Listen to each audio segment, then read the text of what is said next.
Salut les amis, j'espère que vous allez bien. Alors aujourd'hui, dans les mercredis formation-information, on va faire aujourd'hui une interview. Une interview donc de la famille Talbot. C'est nous. Voilà, et qui ont la chaîne On a décidé d'être heureux. Alors quand même, Jennifer et Jérôme, parce que bon quand même, on soyons un peu plus précis. Comment t'es relou. Et on n'oublie pas Anaël. C'est ça. Qui mange. Qui mange, voilà, Enfin, tranquillement. qui mange. Bon, on peut dire ça. Qui essaye de manger. Qui voulait participer à l'interview. Donc toujours dans ce cadre-là, on va essayer donc de vous montrer un petit peu qu'il est tout à fait possible de voyager en famille. Donc on vous montre ça tout de suite.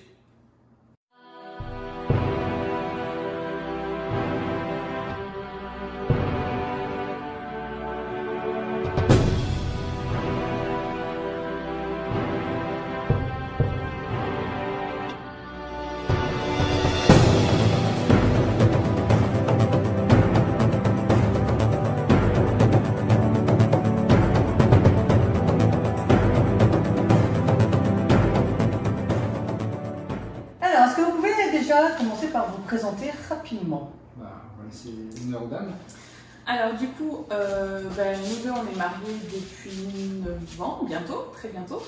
On est sur les routes, on est nomades depuis un peu plus d'1 an maintenant. On a attendu que cette demoiselle nous rejoigne pour réaliser ce rêve de tout quitter, de vendre la maison et tout, pour pouvoir voyager avec les enfants. Donc avec les deux grands qui sont en haut, avec les filles. Et puis la demoiselle qui avait même pas 2 mois quand on a commencé ce mode de vie. D'accord. Donc en gros, vous avez 3 enfants. 3 enfants, 9 ans, 5 ans et maintenant 15 mois. Donc ça c'est très intéressant parce que très souvent on a des témoignages de parents qui nous disent que c'est très compliqué de voyager en famille. Là c'est nos excuses parce qu'il n'y a pas pire en fait, avec un bébé, avec une poussette, avec des couches. Qui avait 1 mois et demi, voilà. C'est sûr que ça a fait peur à pas mal de gens autour de nous. Ouais. Mais voilà, après on a attendu de faire tous les vaccins, on fait tous les vaccins avant de partir. Les premiers vaccins. Les premiers vaccins, oui, les classiques. Les classiques, et après on est parti. Mais après. Ça se fait. Ça se fait. Oui, et puis au final, il y a énormément de gens qui se disent avec un bébé, enfin, ils se font une montagne. Mais je pense, et avec du recul, on est d'accord, ça s'est passé comme on l'imaginait, c'est plus facile avec un bébé qu'avec des plus grands finalement.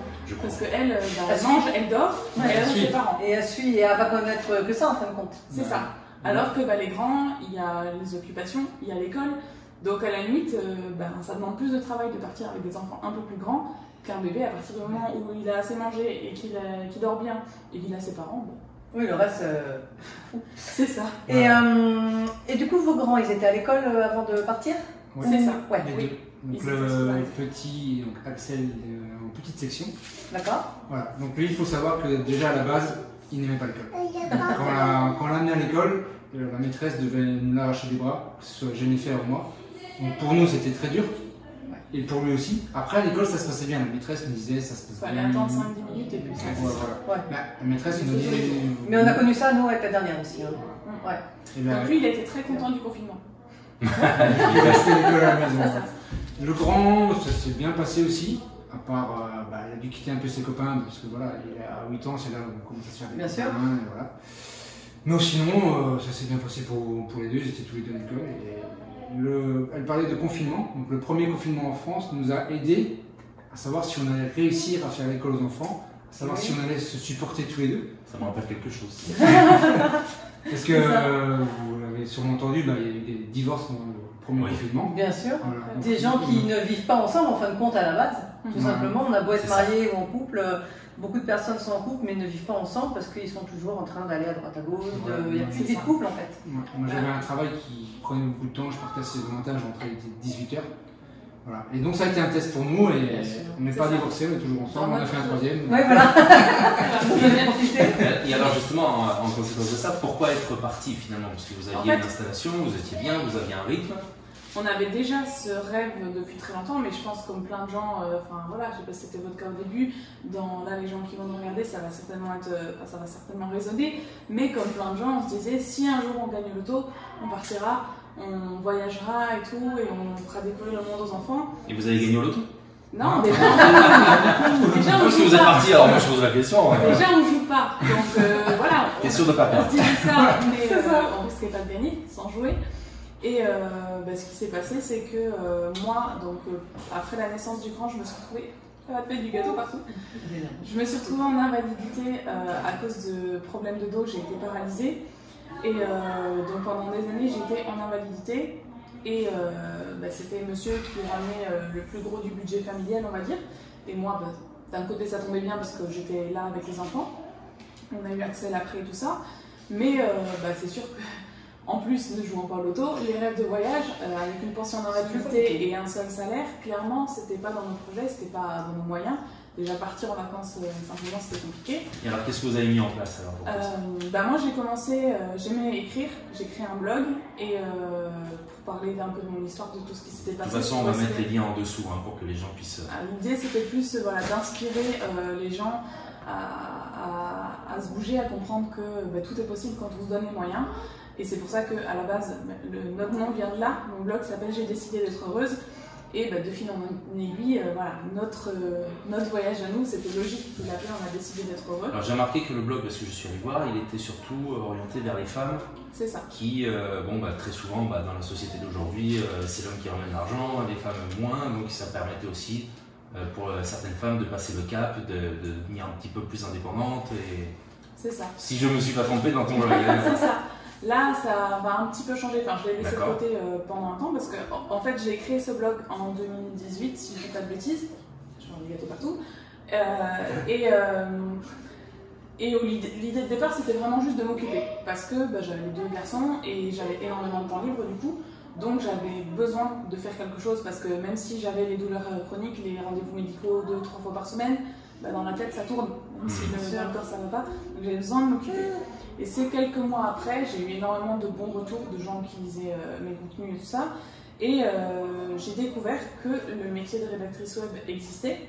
Donc je me suis dit, tiens, moi je fais ça pour moi sans rien connaître en SEO et tout ça depuis plusieurs mois. Mais en fait, la solution elle est là. Parce que ça me permettrait de faire un travail que j'aime, qui est adapté à mes conditions de santé aussi. Parce que ça me permet de travailler dans n'importe quelle situation, je veux dire même en temps de crise où j'arrive à peine à marcher, Jérôme le vit avec moi au quotidien de temps en temps, quand j'ai ces moments-là où j'arrive plus trop à marcher, où j'ai plusieurs jours d'affilée, où je suis obligée de rester couchée, je peux travailler en fait. Je prends mon ordi, je suis allongée, c'est contraignant pour la vie de famille et tout ça pour ces jours-là, c'est plus difficile pour lui parce qu'il doit gérer plus de choses, mais moi ça ne m'empêche pas de travailler. Au mois de mai, je me suis retrouvée à l'hôpital. Mes clients n'en ont rien su parce que j'ai continué à livrer quand même et tout. Enfin voilà, c'était vraiment le métier parfait pour moi parce que ça me permettait et de lier l'écriture que j'aime et en même temps mes problèmes de santé et surtout de retrouver l'indépendance financière aussi. Et du coup, ce qui s'est passé dans ma tête à ce moment-là, c'est que j'ai commencé à me former et puis je lui ai dit, mais en fait, si ça marche, qu'est-ce qu'on attend? Enfin, voilà. Il n'y a plus d'excuses en fait pour rester. Il y a le moyen. Si moi je gagne assez d'argent pour nous faire vivre tous les 5 grâce à ce métier, j'ai mon ordi, on va dans un endroit avec une connexion internet et on peut voyager. Donc une des solutions, c'est la digitalisation d'un métier. C'est ça. Pour pouvoir partir et ensuite juste avoir une connexion quelque part. Alors, il faut. Moi, quand Jennifer m'a parlé de ça, moi j'ai 39 ans et j'ai commencé à travailler, j'avais 24-25 ans, donc j'ai toujours eu patron, CDI, paye à la fin du mois. Donc toi tu travaillais justement à ce moment-là? Moi j'étais chauffeur-livreur pour UPS, je suis passé par UPS, DPD, enfin des grosses boîtes de livraison. Donc moi j'étais toujours la vie normale pour moi, et salaire, 4 semaines de vacances pour moi, voilà et tout. Par an. Sinon t'as un bon métier. Par an. Et donc quand elle m'a parlé de ça, je me suis dit, mais t'es un peu folle, on a une bonne situation, moi je suis en CDI, on a une maison, on vit dans le sud de la France, les enfants sont bien, sont en bonne santé. Et puis j'avais des, comment on appelle, des œillères. Des œillères. T'étais dans le système classique. J'étais dans le système classique. Et puis quand j'ai vu quand on parlait de sa formation, je me suis dit, vas-y, on verra par la suite. Et quand j'ai vu que c'était possible, ça s'est ouvert. Et maintenant, c'est hors de question que je retrouve. Oui, c'est que ça. je retourne dans le système. C'est un nouveau monde en fait qui s'ouvre en fin de compte et on voit tout ce qu'on peut faire. Quoi. Je respecte les gens qui qui ont leur boulot, qui ont leur vie de famille. De toute façon, il faut de tout, on pourra voir. C'est ça. Voilà. Je suis pas contre ces gens parce qu'il y a des personnes qui m'ont dit ouais mais moi je suis bien comme ça et tout. Tant mieux pour vous. Mais il en faut. Voilà. Mais c'est un peu comme je dis toujours, il y a ceux qui aiment la campagne, ceux qui aiment la ville, ceux qui veulent rester en France, ceux qui veulent partir à l'étranger, même en étant sédentaire, mais vraiment en tant qu'expatrié. Enfin, il faut de tout et heureusement parce que sinon on serait tous, enfin, ce serait malheureux quoi. Si on devient digital nomade, on revient en maison. Nous on revient en maison. Donc voilà, je me suis ouvert l'esprit et voilà, c'est. Donc du coup, plus de chemin à toi. Que moi, c'était plus mon idée au départ. Mais bon, après, quand il a vu tous les avantages que ça pouvait comporter aussi. Mais surtout qu'en plus, ça n'empêche pas. Bon, vous êtes partis, mais je veux dire. Pour tout le monde, n'importe qui peut digitaliser son métier, parce que n'importe quel métier peut se digitaliser. Nous, on en a entendu c'était un coiffeur. Un coiffeur qui a digitalisé son métier. Alors, on se demande comment, mais il a réussi. Il a réussi, ouais. En fait, les gens, enfin, les coiffeurs l'appelaient et il expliquait la technique pour coiffer. Et en fait, il se faisait des rendez-vous comme ça et il arrivait à. Donc, en après, fait, il faut juste réfléchir voilà. la manière de travailler. C'est ça. Et tout est faisable. Et ce que je voulais dire, c'est que c'est aussi possible. Il y en a aussi qui font cette démarche-là, mais en restant en France, en restant nomade. Il y en a juste qui veulent gagner une liberté, en fin de compte, financière et géographique, au cas où ils veulent peut-être ou s'éloigner de la ville ou de leur travail, tout du moins. Ou avoir des loyers moins chers aussi. Voilà, mais c'est vrai qu'il y a aussi toutes ces personnes qui le font, mais juste pour se libérer au niveau physique et financier, mais en restant dans le système classique. Peut-être aussi par rapport à plus avoir un patron sur le dos. Exactement. Et de ce fait-là, alors du coup, ton projet, est-ce que tu as un projet alors après derrière maintenant? Alors nous, quand on est parti, donc ça va faire un an. Moi, donc je suis toujours salarié de l'entreprise en France où je travaillais, donc chez DPD France, et j'ai pris un congé parental de 2 ans. Ok. Voilà. Donc là, ça fait un an. J'ai renouvelé d'un an, et donc on a pris cette sécurité-là au cas où. Il y aurait un problème avec les enfants, un problème avec nous. C'est sûr que tu veux y retourner bosser. Non. C'est au cas où là. Mais justement, est-ce que là, du coup, tu profites de ce congé pour te former à quelque chose? Voilà. Alors, j'ai déjà fait l'année dernière, au mois de janvier, une formation sur Adobe Premiere. Donc, c'est un programme de montage vidéo. Ok. Donc, plutôt dans le côté montage vidéo. Alors. Voilà. Okay. Et là, début du mois, donc début novembre, je commence encore une autre formation. Sur After Effects, c'est pour créer encore des vidéos mais un peu plus poussées, plus professionnelles, pour être monteur vidéo d'ici quelques mois. Ok. Donc ça par contre ça implique que vous soyez à votre compte. C'est ça. Donc votre société elle est je suppose en France peut-être ou à l'étranger? Alors pour l'instant il n'y a que ma société à moi vu que Jérôme est juste en formation. Il est encore salarié sur le papier. Et moi je suis micro-entrepreneur depuis bientôt 3 ans. Ok. Et là je suis aussi une formation pour changer aussi, donc pour quitter un petit peu la rédaction web et pour retourner plus vers le projet J'ai décidé d'être heureuse pour y revenir. Okay. Mais au départ toujours, en tout cas pour l'instant, avec ce statut de micro-entrepreneur qui est quand même très pratique quand on lance un projet au départ et puis pour la suite on peut toujours voir plus grand après, mais voilà, au moins ça permet de tester l'efficacité de notre projet, voir s'il est viable et voilà, si ça tient dans le temps aussi. Quoi. Ok. Donc ça fait un an maintenant que vous êtes nomade, oui. Et ça fait 2 mois, je crois, un mois que vous êtes au Mexique. Ça va faire un an. Voilà. Donc qu'est-ce que vous avez fait en fait pendant cette première année en fait? Est-ce que vous êtes resté en France? Ou vous avez vadrouillé, vous avez... Comme Anaëlle avait 2 mois, on s'est dit on ne va pas trop s'éloigner de nos bases de la France. On s'est dit s'il y a un problème de santé, et puis on venait de commencer aussi. Voilà, donc si on va rester... Et puis il y avait un autre impératif, c'est qu'à cause du Covid, Anaëlle est née au mois de juillet, et tes parents, qui eux sont en Belgique, n'avaient jamais vu la petite. Donc on savait que pour Noël, on allait aller leur montrer leur petite fille, quoi qu'il en soit. Avec les conditions sanitaires, on ne savait pas ce qu'il en serait à ce moment-là. Mais on s'est dit, c'est sûr, il faut qu'on aille faire Noël en Belgique parce que le papy et la mamie qui n'ont pas vu la petite depuis sa naissance, voilà, on savait qu'il ne fallait pas trop s'éloigner. Voilà. Et l'idée, c'était de faire Espagne-Portugal sur octobre-novembre, décembre, aller un peu dans le sud de la France voir mes parents, après en Belgique voir ses parents, et après, normalement, il était prévu de faire toute l'Europe de l'Est, enfin une partie de l'Europe de l'Est entre... janvier et juin-juillet, mais c'est là que les plans ont rechangé parce que Covid oblige, il y avait des quatorzaines partout C'était plus compliqué. Voilà, on aurait aimé faire beaucoup plus, mais bon, voilà, avec la crise, on s'adapte. On s'adapte. Ça s'adapter de toute façon. Moi, j'ai toujours dit, il est possible de voyager. C'est toujours possible. Par contre, plus compliqué. Voilà, faut s'adapter. Je sais qu'il y a des endroits où, nous, par exemple, clairement, il y a des endroits où on a fait une croix dessus pour le moment. Et peut-être plus s'adapter des fois sur d'autres endroits qui n'étaient pas sur la liste, en fait. Oui, voilà, oui. C'est ça. Et je crois que ça nous pousse vers d'autres pays à découvrir qu'on ne pensait pas avant. Ouais, c'est ça. Ouais. Je pense que la clé, en fait, dans tout ça, c'est juste l'adaptabilité. L'adaptabilité. Merci. L'adaptage. Je l'avais dans ma tête, mais il ne voulait pas sortir. Donc du coup, vous êtes resté vraiment vers. Alors du coup, en janvier, on a fait marche arrière, on est revenu au Portugal. D'accord. Parce que là, on a eu la possibilité de rejoindre le village nomade, donc d'être dans un camping avec d'autres familles nomades. On était 5 familles en tout. Un côté avec 13 enfants, si je dis pas de bêtises.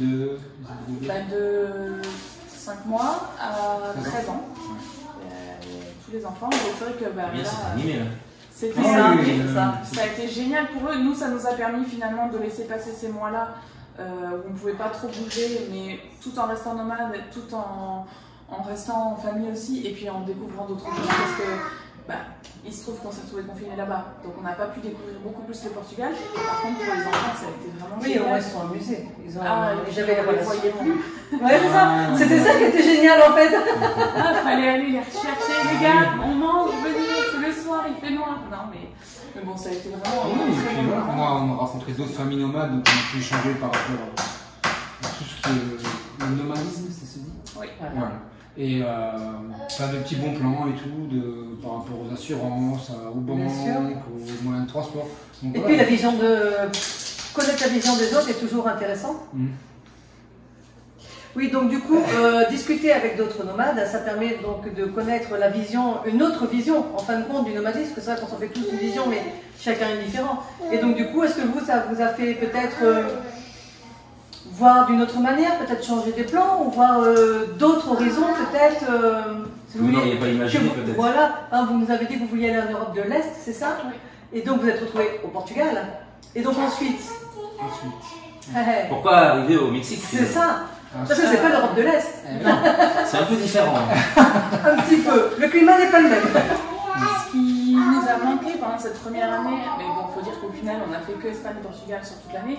Donc on n'a pas vu énormément de choses différentes. C'est le dépaysement en fait. Ouais. C'est au Portugal et ça reste la culture européenne. On allait faire nos courses dans un intermarché, on trouvait des produits français.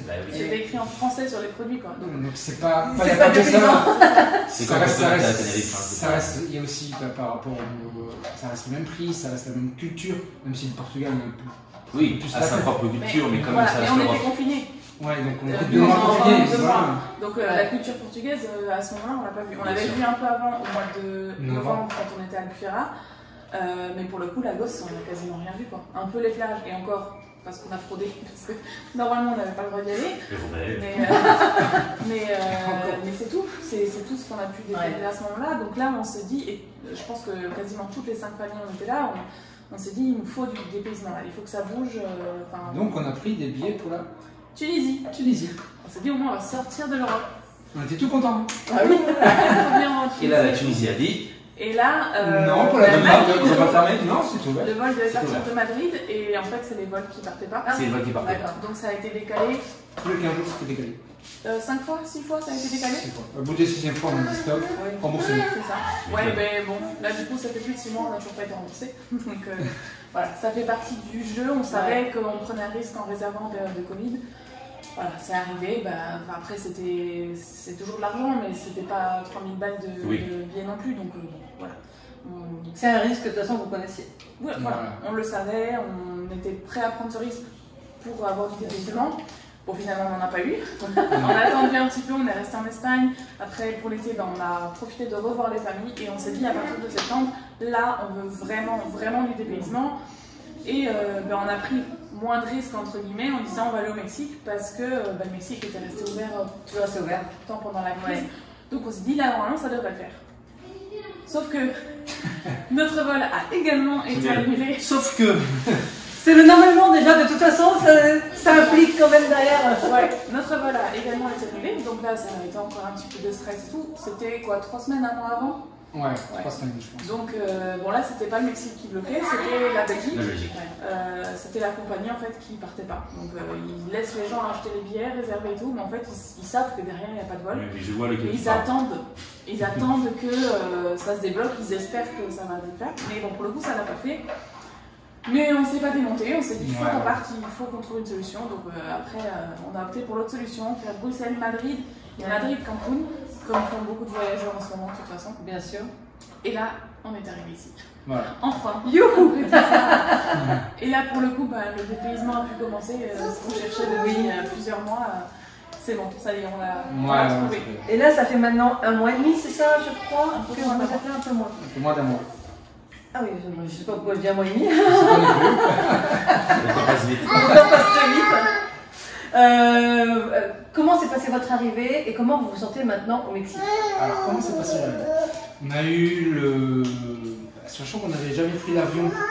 Enfin, nous on avait pris l'avion, mais les enfants jamais. Pas sur des longs vols. Pas sur des longs vols.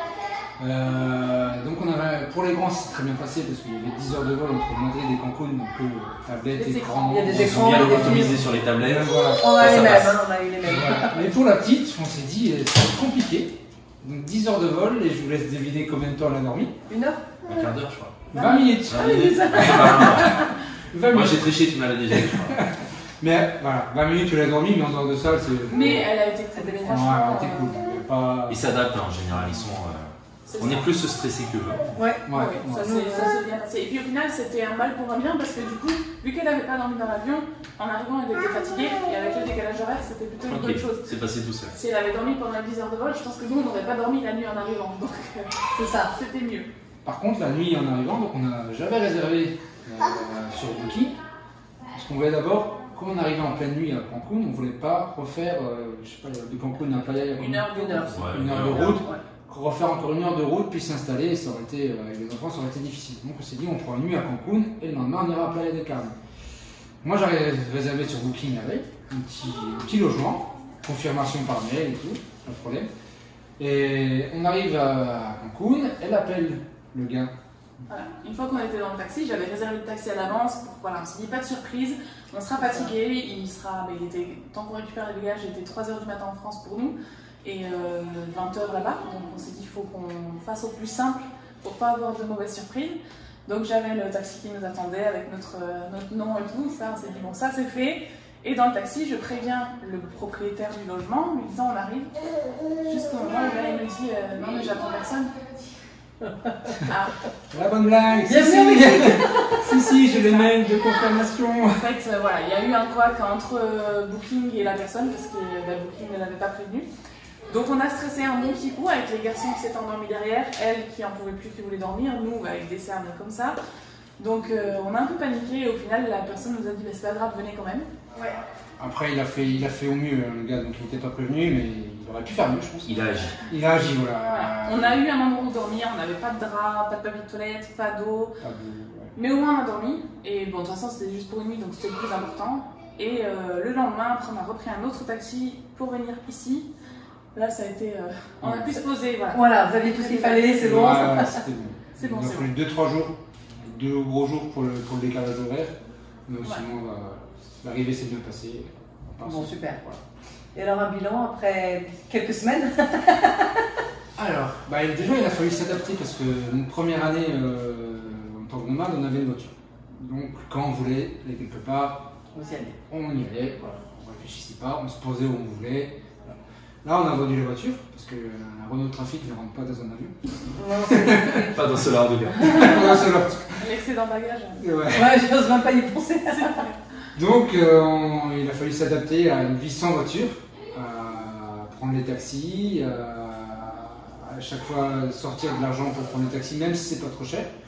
Donc voilà, c'est un temps d'adaptation, il a fallu aussi 2-3 jours. Maintenant on s'y fait, on se déplace beaucoup moins, on marche beaucoup plus.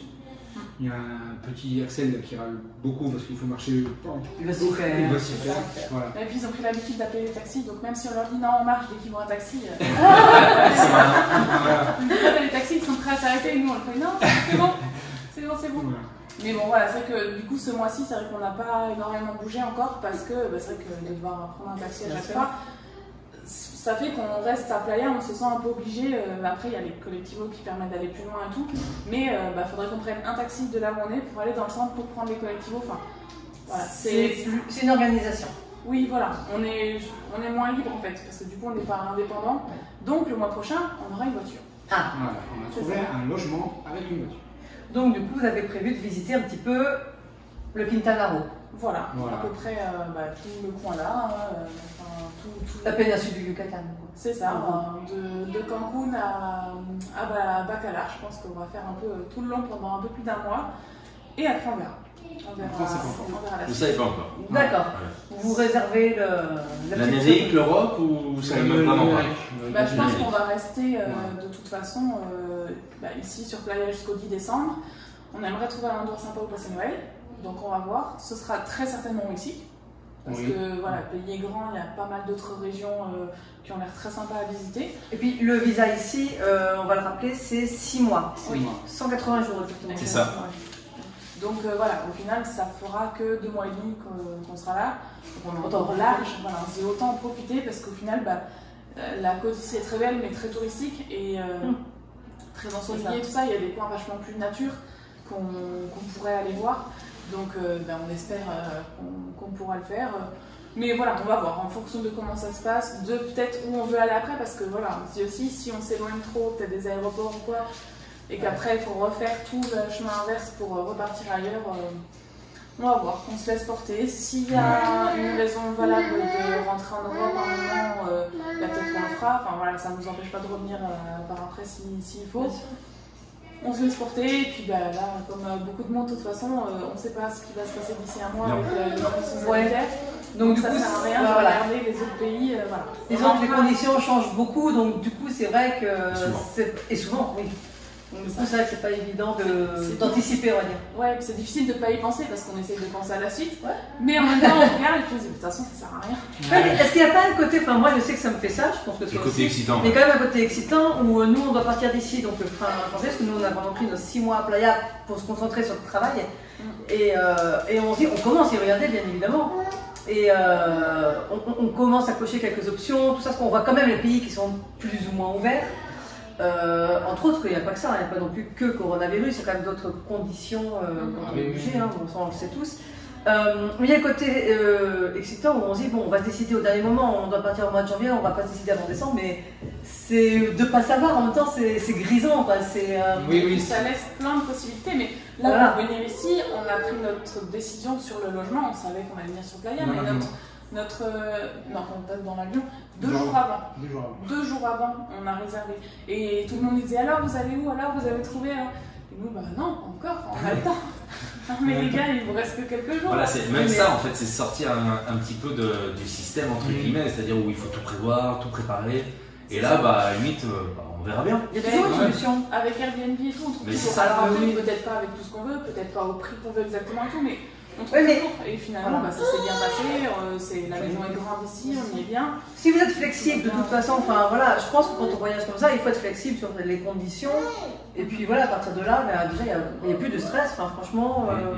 Ouais, s'il y a un problème, il y a toujours possibilité de se replier, de trouver une solution de recours. Enfin, je sais pas, nous en 3 ans et demi qu'on est parti de France, plusieurs fois on a dû s'adapter, mais on fait en fait. Même si on ne sait pas au début, on sait pas au début si on est capable ou pas. Et en fait, je crois qu'on en est toujours capable.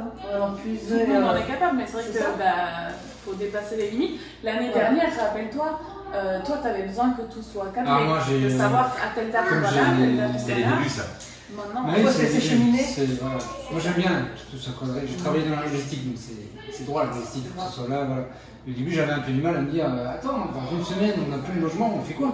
On dit oh, attends, moi, je veux savoir. Après, il faut être plus cool, se dire que ça va aller, on va peu prendre sur soi. Ça va avec le changement de vie de toute façon. Voilà. Puis ça vient au fur et à mesure du coup, parce que c'est ça, la preuve qu'il y a à peine un an, toi c'était pas possible pour toi, et là finalement, j'ai réservé 48 heures avant d'arriver ici, il était zen. J'ai la petite boule de stress qui est pas loin, mais c'était pas encore ça quand même, mais bon. C'était par rapport à avant, il y a un grand changement. Voilà. Jusque-là, c'était moi qui cherchais les logements. Là, plus le temps avançait, plus je voyais qu'il cherchait. Je me suis dit, bon, c'est qu'il commence à se dire, il serait temps de se bouger quand même. Mais voilà, la preuve que ça s'est bien passé. On n'a pas eu de mauvaise surprise dans le logement en arrivant. Donc voilà, tout est possible. Voilà. Eux n'étaient pas stressés de la situation non plus. Tout est possible, les enfants, tout est possible, oui. Une dernière question maintenant. Comment vous voyez vos projets, mais vraiment à long terme? Donc là, je ne parle pas dans 2-3 mois, mais est-ce que vous avez des projets vraiment sur le long terme ou vraiment vous laissez freestyle? Au niveau du voyage ou au niveau professionnel? Les deux, en fait. Au niveau voyage, enfin moi, d'abord au niveau professionnel, j'aimerais bien finir mes formations, trouver des clients et... Dans le montage vidéo. Dans le montage vidéo, voilà. Ramener de l'argent dans le foyer aussi.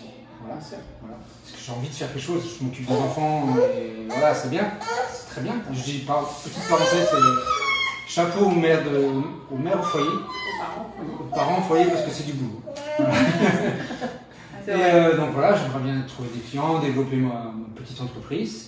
Et puis, point de vue voyage, si l'Asie ouvre l'année prochaine, j'aimerais bien, parce que j'ai entendu que du bien d'Asie, donc j'aimerais bien partir un an là-haut et faire quelques pays. On se retrouvera encore. Voilà. On fera une interview. C'était dans les projets au départ, mais bon. Voilà, l'Asie, de toute façon, c'est très compliqué en ce moment. Voilà, moi c'est... Voilà. Et du coup, de mon côté, niveau projet voyage, c'est pareil, hein, on va voir. Vous allez au même endroit? C'est sympa, Ça sera bien. Si ça prend bien encore d'ici là pour les voyages. Sinon, ce sera compliqué pour l'interview en Asie. C'est ça. Il y a des visios maintenant. Ouais, les visios. La garde alternée en temps normal, je pense que c'est un peu galère. Oui, je pense. Donc, je pense que je vais le garder encore. Non, moi, du coup, l'Asie, certainement, si tout va bien, si c'est possible. Et Mademoiselle Amanda. Et sinon, à mon niveau, les changements, ça va plutôt être au niveau professionnel parce que j'aime la rédaction web, mais je l'aime surtout quand c'est des sujets qui m'intéressent. Et que ces derniers temps, c'est plus trop des sujets qui m'intéressent. Et que j'ai un projet au fond de moi, depuis la création du blog, j'ai décidé d'être heureuse, où mon intention de départ, c'est vraiment d'aider les femmes, idéalement, qui vivent des douleurs chroniques comme moi, à sortir de ce quotidien-là, à sortir de la dépression que ça engendre, de l'invalidité en général aussi, parce que tout le monde s'en fout de l'invalidité, mais ça arrive quand même assez régulièrement. Si c'est pas de l'invalidité, c'est des arrêts de travail à répétition, parce que c'est impossible de travailler dans ces conditions-là. Et donc, moi, mon souhait, ce serait de pouvoir accompagner ces personnes-là à retrouver une vie, à comprendre que c'est possible. Alors, peut-être pas par l'entrepreneuriat comme moi je l'ai fait, peut-être pas en devenant nomade aussi parce que c'est pas adapté à tout le monde, mais voilà, pouvoir redevenir maître de sa vie en acceptant les douleurs parce que de toute façon, déjà les médecins ne savent pas faire grand-chose là-dessus, donc c'est pas moi qui vais pouvoir agir à ce niveau-là non plus, mais voilà, pouvoir proposer un accompagnement pour aider ces personnes-là à retrouver le bonheur dans leur vie et à surtout comprendre que leurs projets sont réalisables, qu'elles en ont les capacités et qu'elles peuvent redevenir actrices de leur vie. Et ça, c'est un truc qui me tient à cœur depuis 2 ans, je pense, un truc comme ça. J'y pense, puis je me dis, non, je serais pas capable, donc je repense à autre chose, je me remets dans mon boulot. Et là, cette fois-ci, je me suis dit, non, c'est bon, ça m'appelle de plus en plus. L'ennui dans mon boulot de rédactrice se faisait plus fort aussi, donc je me suis dit, non, c'est bon, faut que j'y aille. Et là, je suis en plein accompagnement justement pour créer mon offre et pour commencer là très bientôt. Donc c'est super. Il faut se faire confiance de toute façon. C'est ça, et puis voilà, j'étais bloquée en fait depuis un moment, je me disais non mais qui je vais pouvoir aider, à qui je vais m'adresser. Et en fait, là depuis que j'ai commencé mon accompagnement, sur quelques jours de temps, tout s'est éclairci. Je sais où je veux aller, j'ai compris ce que je voulais faire. Donc en gros, il n'y a plus qu'à mettre en place et à trouver les personnes que ça va intéresser en fait. C'est vraiment la suite du projet et du coup ça me demande aussi pas mal de temps en ce moment. Donc le fait qu'on soit posé encore en maison pendant un moment, c'est bien, hein. ça aide. C'est ça, ça laisse du temps, ça laisse l'esprit libre en fait. Oui. Enfin voilà, je sais que nous on était en camping-car et bon, c'est un projet qu'on veut suivre, mais c'est vrai que le fait d'être posé quelque part, mine de rien, ça laisse vraiment l'esprit libre quand on veut développer son business, c'est quand même important. Il faut la suivre, c'est ça. Quand on veut être libre, donc à tous les niveaux, voilà, à un moment donné, il faut Faire des concessions. Il faut faire des concessions, ouais, c'est ça. Il faut trouver un équilibre aussi chacun, parce que du coup, voilà, moi j'ai mon boulot à assurer en ce moment. J'ai la formation qui va me demander très rapidement, là, dans les semaines qui viennent, de développer cette activité de coaching très vite, dans les quelques semaines qui viennent. Jérôme qui a sa formation aussi. L'école à faire aux enfants, parce que les notes sont pas en schooling, ils sont en IEF, donc on fait l'école tous les matins aussi. Ça ne demande pas énormément de temps, mais ça demande du temps. Plus le fait que on a quand même envie de sortir. Si on voyage, c'est il faut occuper les enfants. Il faut occuper les enfants, il faut qu'on sorte aussi, on en a besoin. Cette semaine, on l'a senti, on a beaucoup travaillé tous les deux, mais fin de semaine, on avait besoin de sortir et d'aller faire quelque chose. Donc voilà, au final, le fait d'être posé plus longtemps, ça permet de faire ça. Si on était en camping-car, ce serait vachement plus galère. Ça viendra peut-être par la suite parce que c'est quelque chose qui moi surtout m'appelle. Toi peut-être un peu moins parce que... Pas encore le chalet. Il a commencé plus tard, hein, j'ai vu bon, alors Chaque chose en son temps. Ça viendra peut-être, on sait pas, on verra. Ou pas, et puis dans ce cas on trouvera un compromis. Et puis, oui, je voulais rajouter il y a beaucoup de gens qui me disent de ce fait, ouais, vous êtes nomade, donc c'est des vacances, vous êtes toujours en train de visiter. Mais la preuve, ça on a entendu ça. Voilà, c'est vrai, la preuve que nous, c'est parce que on est toujours en train de chercher autre chose, un nouveau business, ou alors un travail, ou alors en train de se former. Il y a l'école des enfants, il y a la vie normale. Oui, on est nomade dans un autre pays. C'est clair qu'on a plus d'avantages que les autres, on peut aller visiter quand on veut. Vos week-ends, c'est le mardi et le mercredi. C'est ça. Voilà, nous, quand on a envie de sortir, on dit stop. On n'a pas une pointeuse ou quoi, donc on dit stop, on ne travaille pas aujourd'hui. On a plus de liberté que les autres, mais on a aussi des contraintes, des impératifs. Voilà. C'est ça, c'est pas que aller visiter tous les jours. Ça, c'est quelque chose qu'on a beaucoup entendu, en tout cas au tout début de l'aventure. Et aussi, si on nous a dit, ouais, vous avez de la chance de faire ça, c'est pas de la chance, c'est que, c'est surtout Jennifer qui elle n'a pas entraîné, c'est des décisions. Disons que la chance se crée en fait. On a provoqué la chance, voilà. C'est bien de nous l'entendre dire. Voilà, et aussi le fait, j'ai déjà entendu dire qu'on était plus riches, qu'on avait plus d'argent, donc on pouvait se permettre ça. Non, nous on calcule notre budget, à la fin du mois on se dit, tiens, le mois prochain on pourra peut-être faire ça, ce mois-ci on ne pourra pas. C'est pas parce qu'on a plus d'argent. L'argent vous le mettez ailleurs. On le dépense autrement. Voilà. Bon ben merci à vous de nous avoir expliqué un petit peu votre parcours. Et accordé de votre temps. Voilà. Donc on va conclure là-dessus. Hein. Donc le secret bien sûr, vous avez compris, se former, s'adapter. Et puis se réadapter si ça va pas. Et puis c'est beaucoup aussi de mindset, c'est beaucoup de... Oui. Voilà, c'est l'état d'esprit. J'allais rajouter oser. Oser, voilà, ouais, c'est très bien dit. Donc, nous ce qu'on vous invite, si vous voulez en savoir plus, c'est de vous inscrire en dessous de la vidéo, on a un lien. On a commencé à créer un PDF avec le plan de préparation à l'expatriation et au voyage. Et puis, écoute, on va conclure là-dessus. Voilà, nous on va vous mettre le lien donc du... Évidemment. Voilà. Donc, on a décidé d'être heureux. Voilà. Donc, à savoir le blog, il n'y a qu'un seul blog, hein, c'est ça pour l'instant. Il y a le blog, on a décidé d'être heureux. Il y a quand même le blog familial, il y a ton blog à toi. Il y a J'ai décidé d'être heureux. Instagram. On vous met tous les liens dessous. Voilà. La chaîne YouTube, oui, en plus ils sont en train de monter. Là, vous êtes à combien? J'ai vu ce matin 215 je crois. Ça monte, donc abonnez-vous. N'hésitez pas à vous abonner, commenter et tout ça. Et puis on va vous demander de faire pareil avec nous. On a besoin de soutien, d'encouragement un maximum, donc n'hésitez pas. On a besoin de sous. On a besoin de sous et aussi si vous voulez faire des virements, on met le RIB en dessous. N'hésitez pas à nous envoyer. On n'a jamais pensé à la cagnotte, mais écoute, pourquoi pas. Faut s'y mettre. La description elle va être longue. Ouais, elle va être longue. Mais il y a 5000 mots, je crois, 5000 caractères en avant. Bon, en tout cas, voilà, n'hésitez pas à nous liker, à partager, à commenter. Donc, abonnez-vous, super important. À nous suivre sur les réseaux sociaux aussi. Voilà, on est sur Instagram, Facebook, TikTok. Un petit peu. Un petit peu. Et notre blog www.famillebetoul.com. Et puis surtout, Choose your life. tout est possible. À bientôt. Ciao. Salut.